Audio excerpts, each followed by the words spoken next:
This is the IELTS listening test.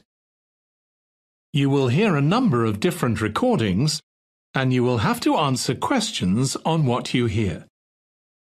There will be time for you to read the instructions and questions, and you will have a chance to check your work. All the recordings will be played once only. The test is in 4 parts. At the end of the test, you will be given 10 minutes to transfer your answers to the answer sheet. Now turn to Part 1.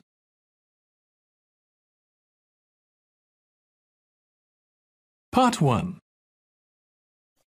You will hear a conversation between a client and a flight centre agent about making changes to an airline booking. First, you have some time to look at questions 1 to 5.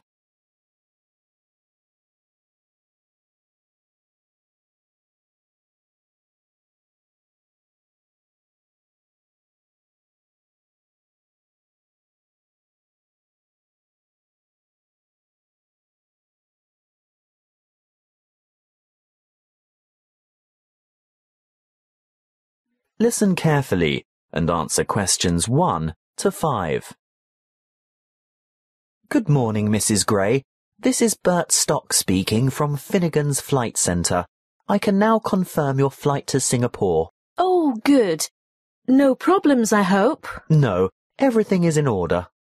So we got the dates we wanted? Yes, leaving from Hong Kong on the 25th of July and arriving in Singapore later the same day.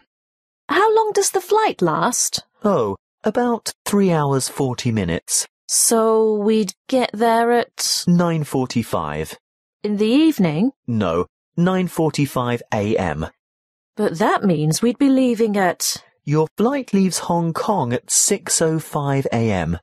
So we'd have to check in an hour before that? Mrs. Gray, check-in closes 60 minutes before your scheduled departure.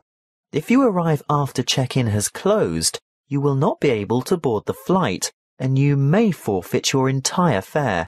I would strongly recommend that you arrive at the check-in counter at least 120 minutes before your departure time. So you're saying we should be at the airport no later than 4:05 a.m.? That's correct. But we'd have to get up in the middle of the night to arrive by that time. Can't we get a later flight? Not on July 25th. Now, there is a later flight on certain weekdays, but not at the weekend. Well, we must go with what we've got then, because we're not at all flexible on the dates because of work commitments. Can I confirm that you want to return on August 7th? Yes, that's the idea. Flight VQ239 will depart from Singapore at 9:20 a.m. on August 7th. Oh, that's a much more civilized time. Tell me, the time zone is the same, isn't it? We don't gain or lose an hour along the way. There's no change in the time zone, so you can expect to be back at around 1 p.m. Does that suit you? Oh, absolutely. I'll have time to unpack before dinner.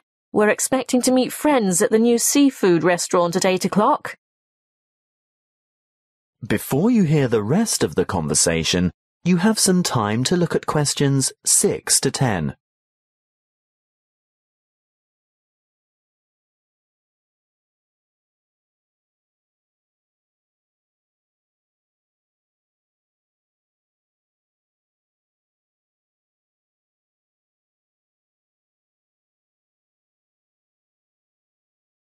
Now listen and answer questions 6 to 10. Mrs. Gray, I'll send you all these details by an email or letter of confirmation. Which do you prefer? Well, email is faster, but we've been having difficulties with our internet connection. So, if you could post it out, I'd appreciate that. Now, just 1 or 2 other things to check before final confirmation. You're booked on a Lifelight ticket. What does that mean exactly? Well, you'll only have carry-on baggage. Is that right? Oh, yes, that was the original idea. It's so much quicker not having to wait around at the luggage carousel, but... Yes? Can you remind me of the allowance again? With a Lifelight ticket, you're allowed 10 kilos of hand baggage. I'm not sure that's such a good idea now. Oh? Well, apparently we're going to have to attend quite a few formal functions while we're away, so I think I'm going to need a real suitcase to fit the extra clothes and shoes in. Well, that's not a problem. I can upgrade you to the next level and change your ticket to Easy Flight. There will be an extra charge, of course. How much? $30 per checked-in item of luggage, weighing no more than 22 kilos per item. Well, we'll probably manage with just a single suitcase between the two of us. Is it possible to do it like that? Yes, of course. You can take the Easy Flight option, and your husband can stay with the Light Flight ticket. Great. I'll give you your reservation number now, so if you need to make any further changes or inquiries, you can just quote this reference, okay? Yes, I have a pen and paper. What is it? L4G BWF. L4G BUF? WF. Thanks, I've got it now. At this point, I can actually book your seat numbers. Do you have any preference? Window or aisle? Oh, not by the window, Bert. You see, I'm quite a nervous flyer, and I don't like looking out. What's more, my husband likes a bit of room to stretch his legs. Aisle would be good. Great. That's sorted then. As I said, I'll send you the details, and if you need to talk to the agency again, just quote that reference number I gave you. Thanks so much. Bye. That is the end of part 1. You now have 1 minute to check your answers to part 1.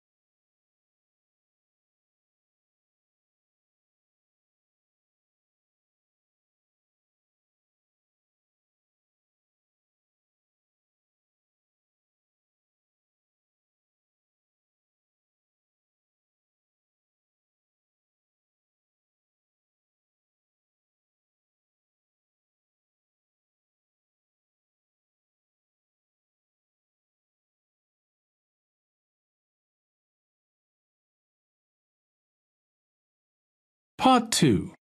You will hear a crime prevention and fire safety officer talking to a group of new residents.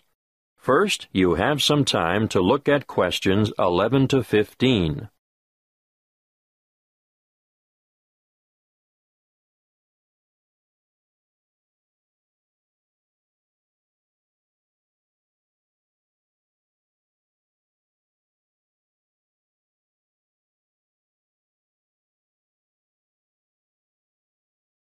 Listen carefully and answer questions 11 to 15. Good evening.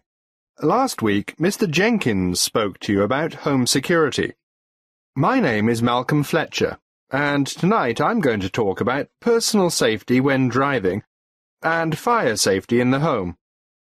Of course, we shouldn't go around perpetually frightened of all the bad things that might happen to us, but there are some sensible precautions that we should all take to avoid getting hurt. You probably know already that a great number of serious assaults occur in the vicinity of motor vehicles. You should always be alert when walking to your car and check the rear seat of your car before getting in. This is especially important in isolated parking areas or the far corners of major shopping complexes. Now, once inside your car, get into the habit of locking the doors. Always keep the windows up and the doors locked, especially if you're travelling alone. If at all possible, steer clear of isolated roads after dark. Even with all the high-tech communication devices we have today, many serious crimes are committed on lonely back roads. Make sure your vehicle is mechanically sound, and ensure you have adequate fuel in the tank at all times. If your vehicle does break down in a lonely spot, lift the bonnet and then lock yourself inside the car and call for help on your mobile phone. Never, under any circumstances, leave your vehicle and go with a stranger to seek help. It is better to wait for the police or some other emergency vehicle to stop and offer assistance. Of course, you should never pick up a hitchhiker. Some of the most serious crimes committed in this country have been a direct result of this foolish practice. If you think you're being followed by someone in another vehicle, ideally you should drive to the nearest police station. But if there isn't one within easy reach, drive to the nearest open service station or shop, or the nearest occupied house. Now, we are lucky enough to have a police station in this area. Do any of you know where it is? Look at this map on the screen, and I'll show you how to get to it from the community centre where you are now. Then, when you get home, you can work out how to get there from other directions. From the community centre, go along Bayview Street toward Maiden Avenue. At the roundabout, take the second exit onto Lee Street. Go past the medical clinic, and at the next roundabout, take the first exit onto Moore Street. You should continue on Moore Street until you have passed the little block of shops on the left and the church on the right. Stay on Moore Street until you go over the bridge, and then turn right into Canal Street. You'll find the police station on the corner of Canal Street and Cockleshell Court. Before you hear the rest of the talk, you have some time to look at questions 16 to 20.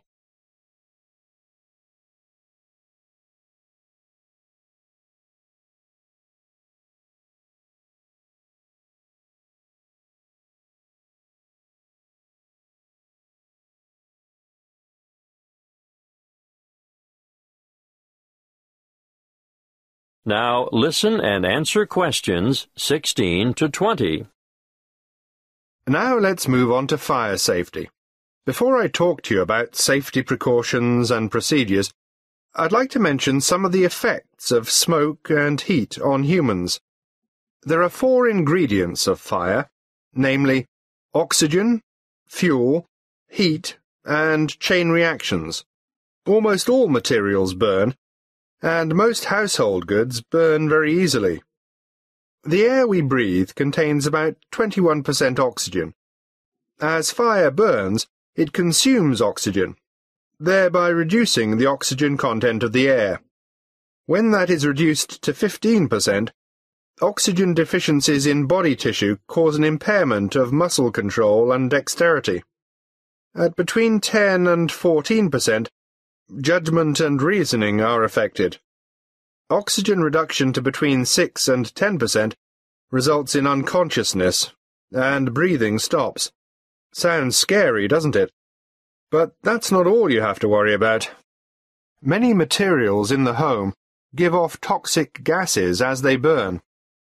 The main toxic gases are carbon monoxide, carbon dioxide, hydrogen sulfide, and nitrogen oxide. Carbon monoxide is an invisible and odorless gas produced in all fires. It takes up the place of oxygen in the blood, thereby reducing the supply of oxygen to the brain. The effect of carbon dioxide is to increase the heart rate and stimulate the rate of breathing, causing an increase in the intake of other toxic gases, which contributes to, amongst other symptoms, serious oxygen deprivation. Hydrogen sulfide, on the other hand, affects the nervous system, causing dizziness and pain in the respiratory system. It does occur naturally in volcanic gases and hot springs, and it also results from the bacterial breakdown of organic matter. You're probably familiar with it. You know, it has that characteristic odor of rotten eggs. But make no mistake, in large concentrations, it's deadly. Lastly, nitrogen oxide is another extremely poisonous gas at high levels of concentration, which deadens feeling in the throat and lungs, causes swelling in the throat, and a build-up of fluids in the lungs. That is the end of Part 2. You now have 30 seconds to check your answers to Part 2.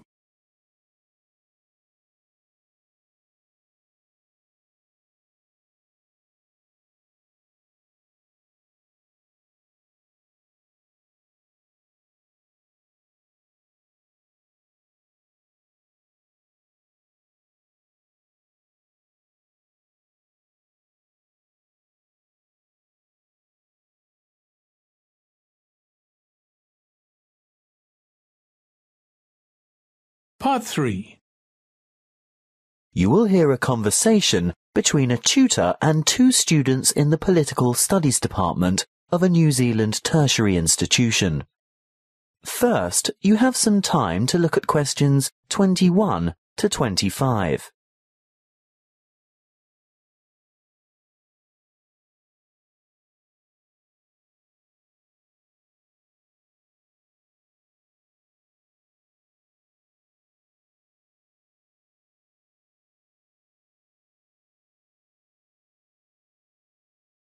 Listen carefully and answer questions 21 to 25.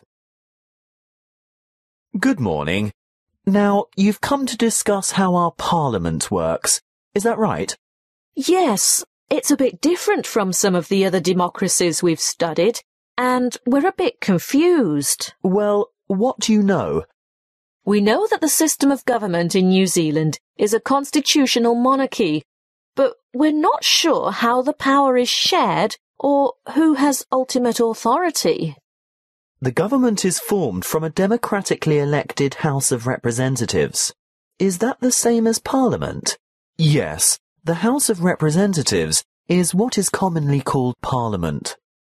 And the government advises the sovereign, who is our head of state. The sovereign is the Queen of England, right? She lives in England and she is the Queen of England, but when we refer to her as our sovereign, we say she is Queen Elizabeth II of New Zealand. But how can she be our head of state if she doesn't live here? I know that she has a representative here. Oh yes, the Governor-General. That's right. Now, by convention, the sovereign is the source of all executive legal authority in New Zealand.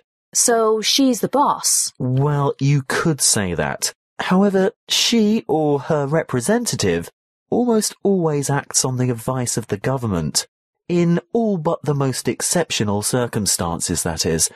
So, where does the real power lie? Good question. Our system is based on the principle that power is distributed across three branches of government: the Parliament, the Executive, and the Judiciary.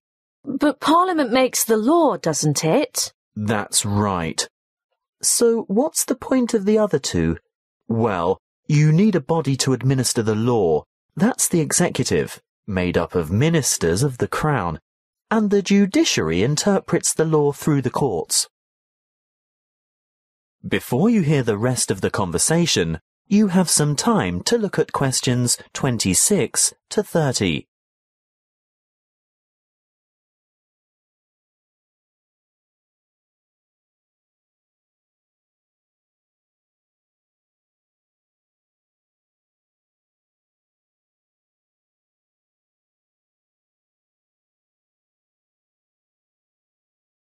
Now listen and answer questions 26 to 30.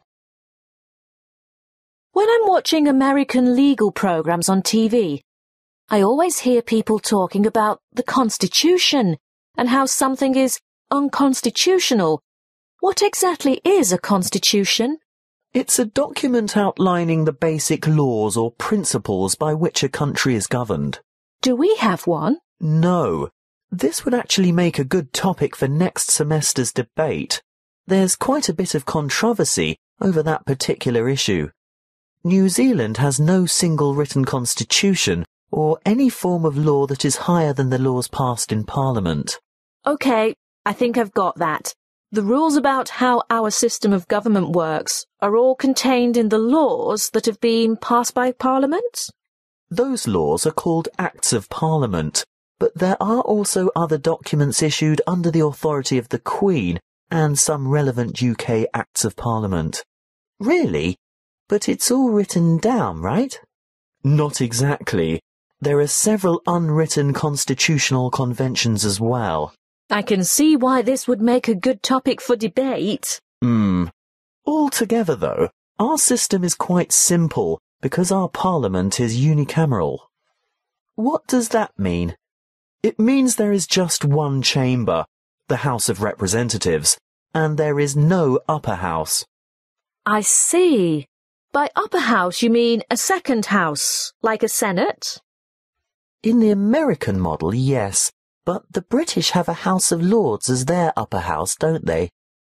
Yes, but the Lords don't have to be elected. But we have elections every 3 years to elect our people's representatives. Yes, and the electoral system is called proportional representation.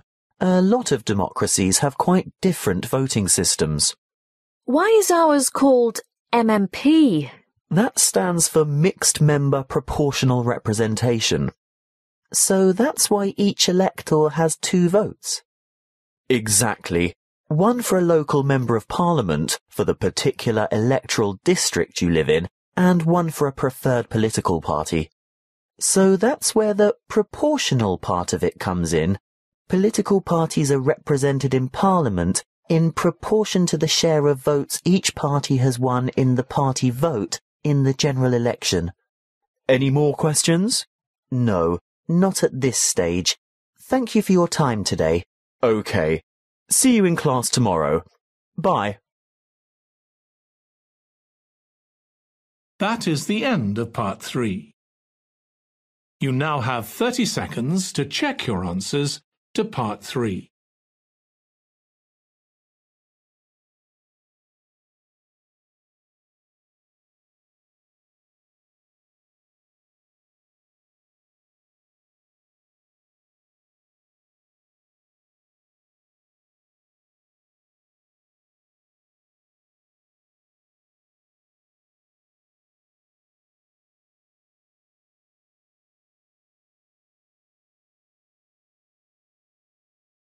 Part 4. You will hear a talk on the topic of decision-making and problem-solving. First, you have some time to look at questions 31 to 40.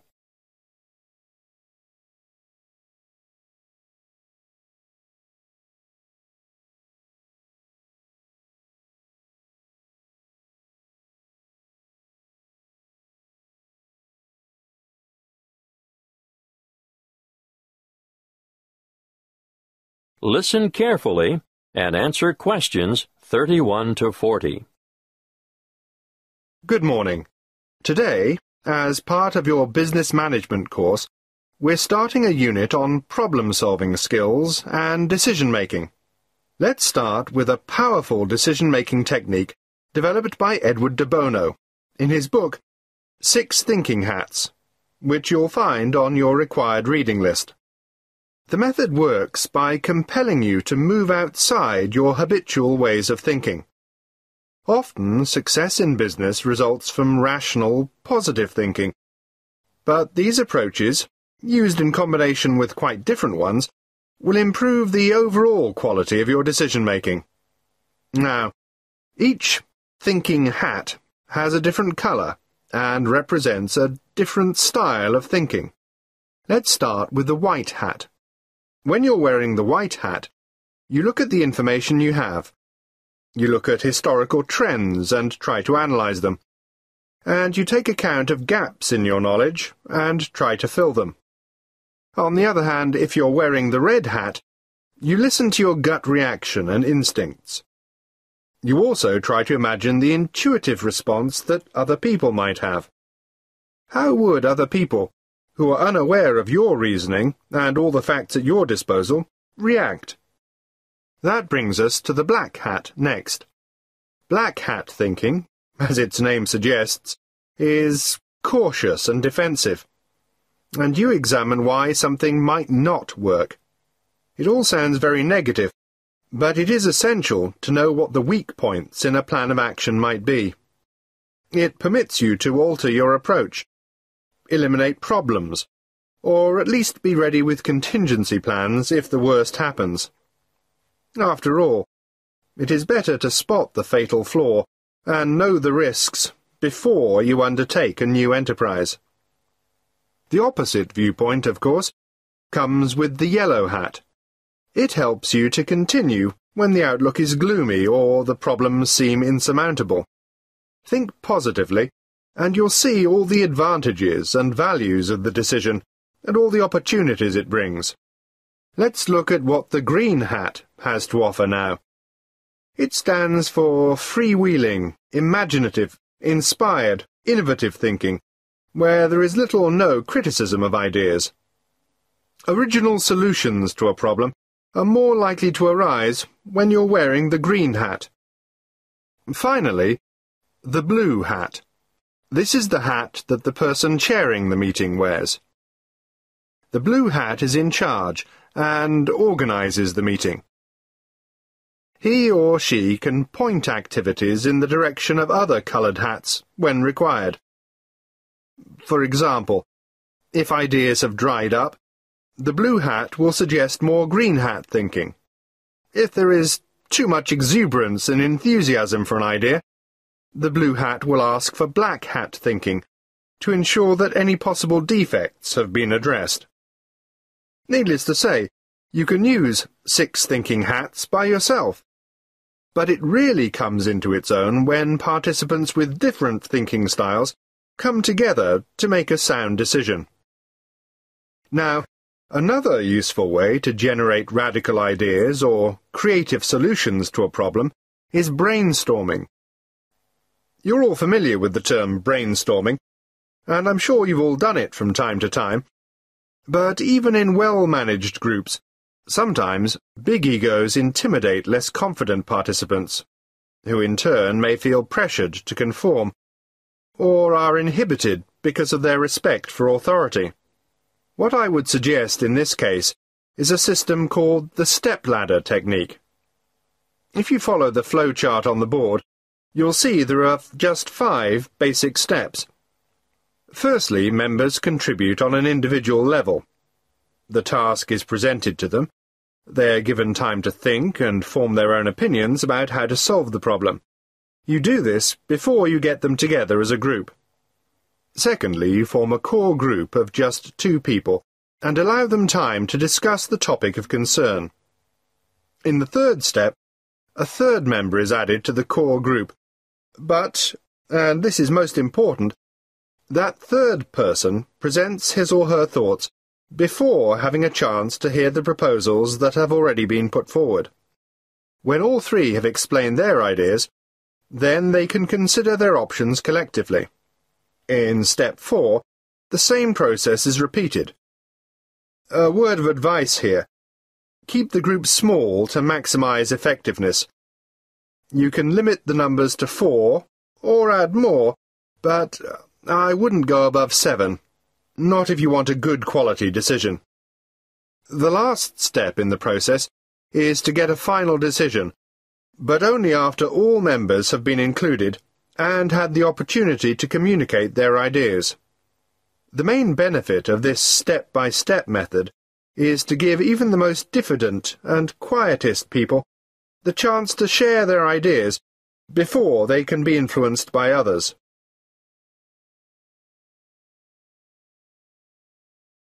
That is the end of part 4. You now have 1 minute to check your answers to part 4. That is the end of the listening test. In the IELTS test, you would now have 10 minutes to transfer your answers to the answer sheet.